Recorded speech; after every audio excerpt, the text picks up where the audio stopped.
Hi everyone, I am Dr. Chevany Sams Brown and I am your instructor for Human Resource Management. Today's topic is focused on the HR process and social equity. So to begin with, we're going to look at some objectives. So by the end of this lesson, you'll be able to define the term Human Resource Management. You'll also be able to identify the components in the HR process as well as not define, but discuss HRM, and we will be able to do so through a social justice lens. Now let's start with the evolution of HR. From the 1900s, it focused on the administrative task like payroll. Then it moved to where more components in the process were added like recruiting, training, and development. Then it moved to the 1980s where we saw more alignment, or this introduction to strategic HR, where we saw the alignment between the business processes or the business itself. So HR became more inclusive or more included in the decisions of the business. So from the top, not just where it got to middle management level, but from the top, right? So now we see like position titles like Chief Human Resource Officer. So HR now sits in the C-suite, right, with the other chief of, etc.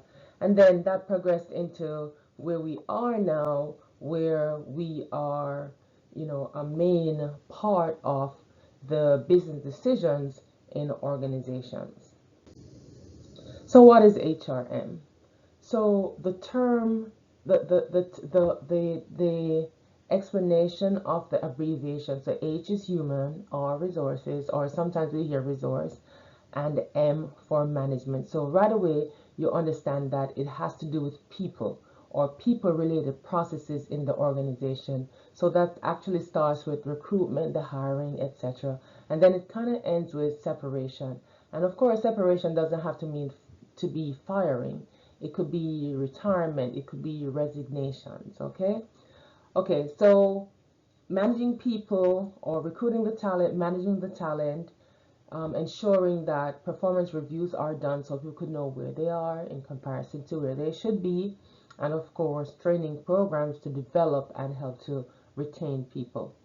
But with any of these components in the process, we have to ensure as decision makers that these components are equitable, right? Our practices are equitable and they're inclusive, right? That they promote diversity, belonging, and fairness for all employees, okay?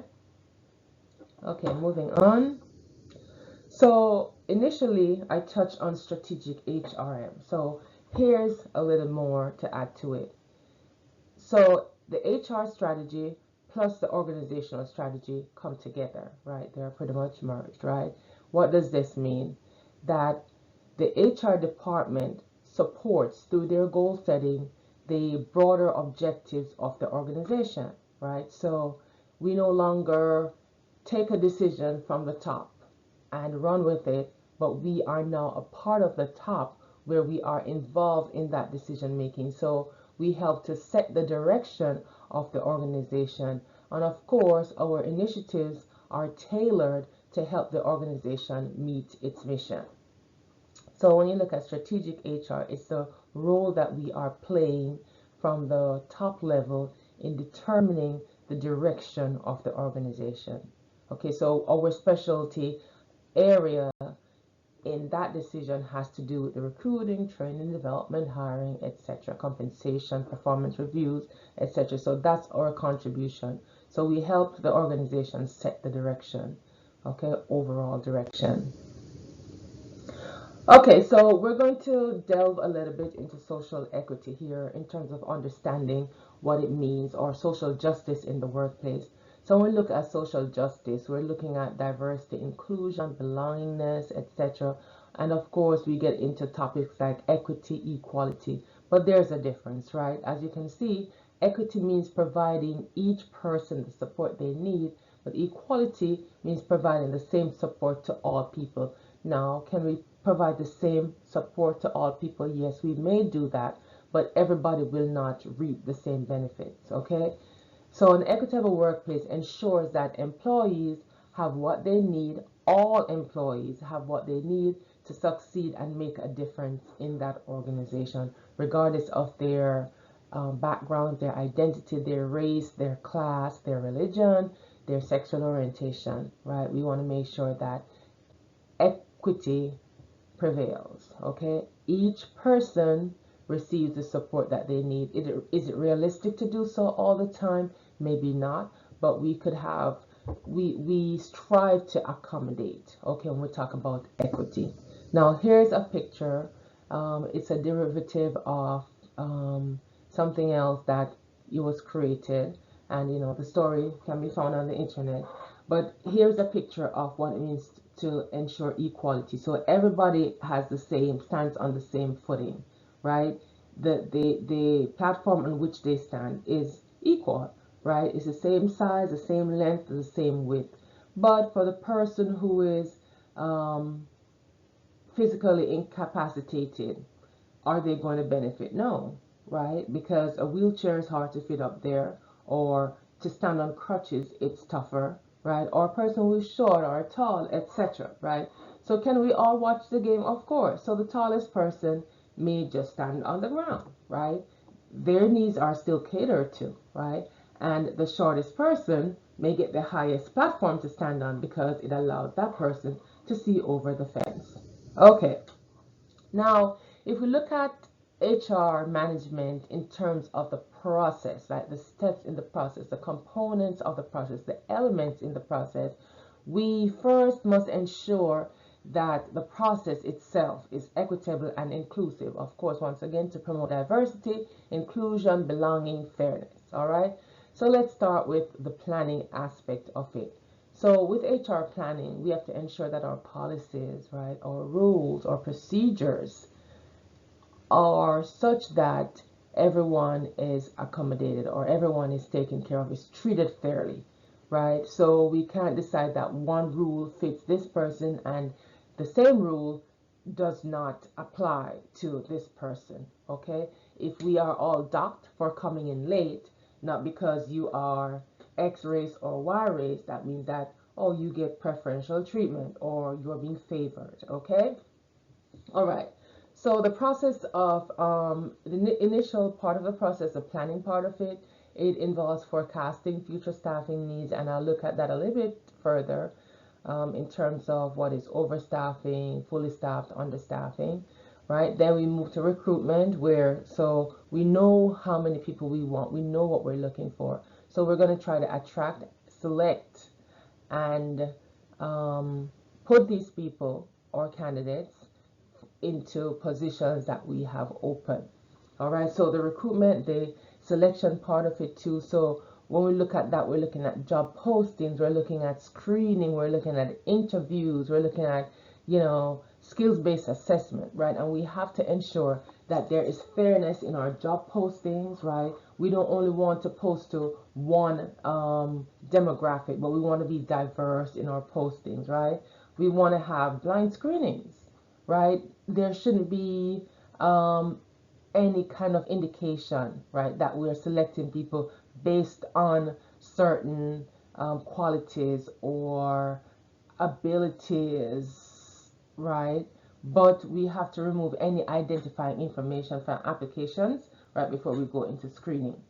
And of course, for our interview panels, we could have a diverse panel, right? Because we're trying to attract persons from different backgrounds with different ideas, right? Different experiences to add to what we already have.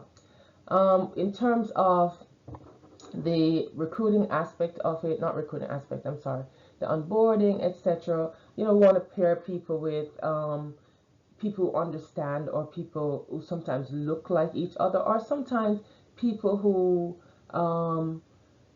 have more experience, etc. So we see diversity in that aspect of as well in terms of age, right? For training and development, we want to make sure that training, everybody in the organization has equal access to. So I should not have I shouldn't be sent to this training maybe once a year, but somebody else is sent to 10 trainings. That's not equality, right? In terms of resources that are available for training, everybody should be able to benefit. So you don't just send your training opportunities to one group and don't send it to another group. Okay. Other parts in the process involve performance management. We set goals, etc. We have to ensure, if we want to be fair, we have to ensure that the in terms of performance management, that everybody benefits from a fair performance evaluation. Okay, so if we are to define like certain parts of the evaluation, then everybody must know that what 5 means, or if we're looking at the rating or the scores, right? We have to know what 5 means or what an excellent evaluation looks like, right? And everybody should be able to achieve this excellent evaluation because we're treating everybody fairly. Okay, compensation and benefits, fair wages, fair pay, employee relations. We manage people. Sometimes we have to apply discretion, and sometimes that's where the problem comes in, because my discretion to my friend is different from my discretion to somebody who I can't stand, right? And for all of us, right? But if we want to be fair, then we have to think of, okay, regardless of who the person is, fairness is fairness, right? Just like we say, the truth is naked, right? We don't have to dress it up or anything. Same thing with fairness, right? The same way you treat this person or you treat your friend, you treat this person. It's the workplace, right? It's not your house or outside of, right? It's the workplace. Okay. And of course, with compliance, we have to adhere to the law. All right. Okay, the law applies, same law applies to everybody, right? HRM planning, and we talked about this overstaffing scenario, the full staffing scenario, and the understaffing scenario, right? Where with overstaffing, more employees in an organization, there are more employees than the desks and the chairs, right? And that's how we get to reducing, right? So reduction in force, or we cut staff, right? Because then we're spending so much money that we're not seeing the returns on it, right?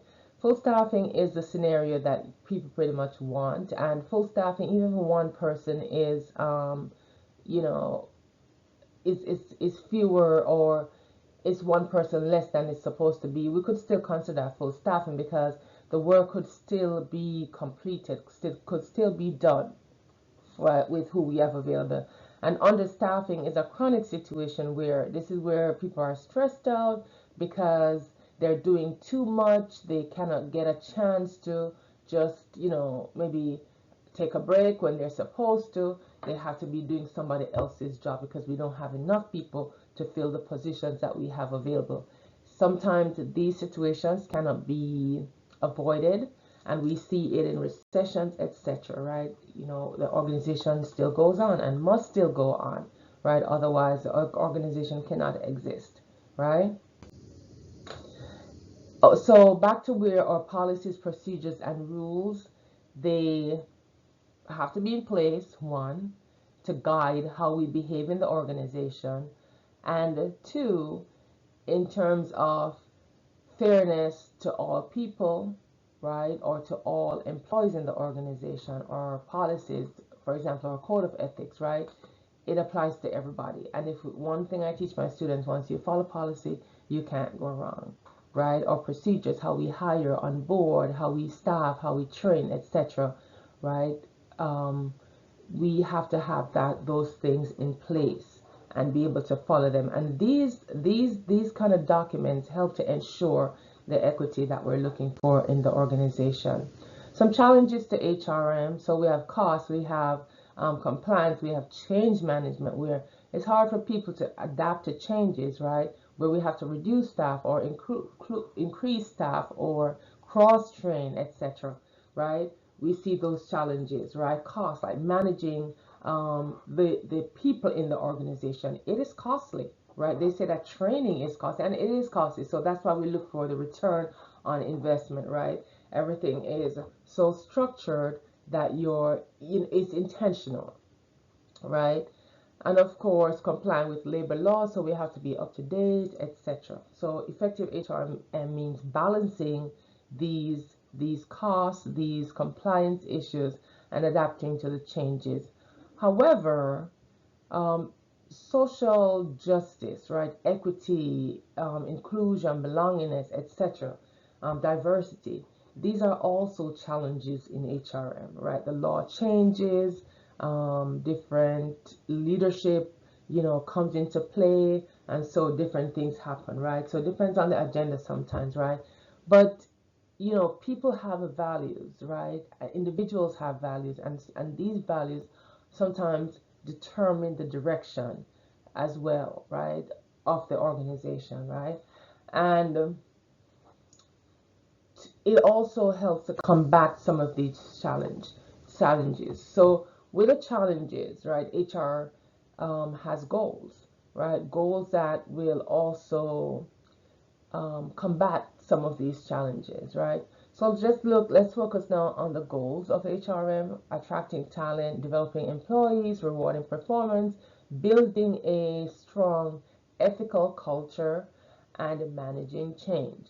Now, in terms of attracting talent, as I touched on before, we not only want to recruit and retain the best employees, right, to obtain this, optimal space for our organization in terms of performance, but in doing this, attracting and recruiting the best, right, we want to make sure that our actions or policies or procedures are also equitable, right? So the posting jobs widely, removing biases from job descriptions, and of course, I said before, hiring or making sure that the panel, if it's a panel interview or whoever's overseeing these jobs, it is diverse.